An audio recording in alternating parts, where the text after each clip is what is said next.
Today is September 6th, and I'm walking through the woods looking for a certain type of mushroom, but really any mushroom that's edible.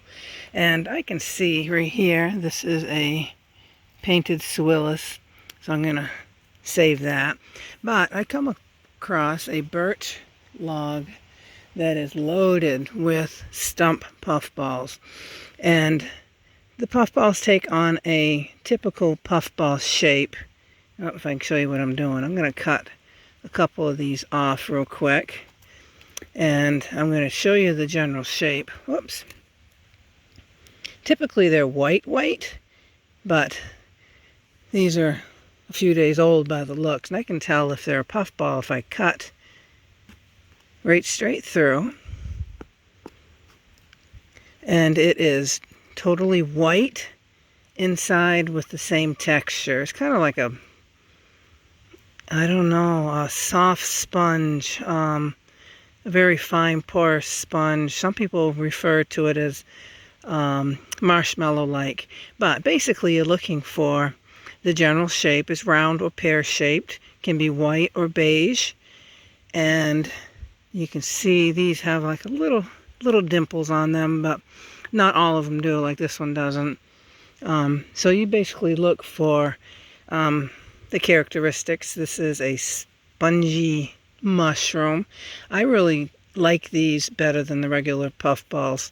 I think the flavor is a little bit better, but I have to slice them fairly thin and cook them up good so they have less of a spongy texture.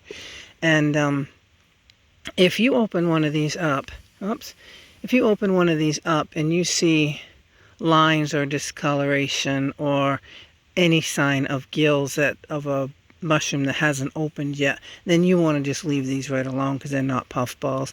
And you can see some of the critters, maybe even slugs, have been after these.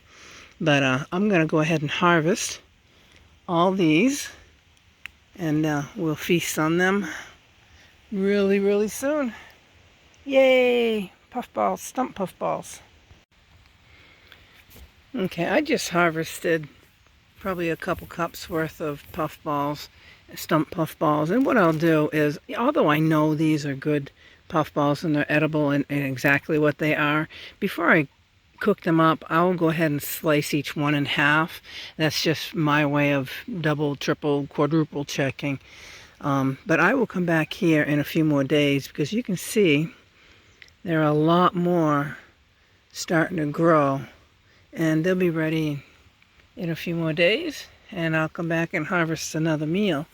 But one good thing about stump puffballs is that when you find one, you usually find a bunch. And as you can see, this is old puffball sacks from last year, so they grew from the spores from last year. But as I am here, I'll put that in there, because at the other end of this log, not in that direction, but in this direction, there's some more way down there, so I'm going to go harvest some more.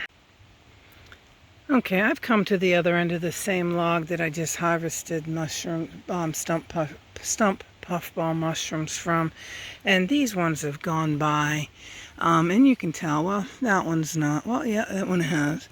That one has too, even though it's light in color.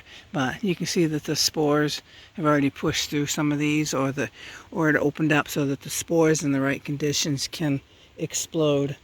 And this right here is what it looks like when the spores aren't quite ready. They look kind of gross inside. So you don't want to eat them at that stage. You want to eat them only when they are perfectly white on the inside and not look like that.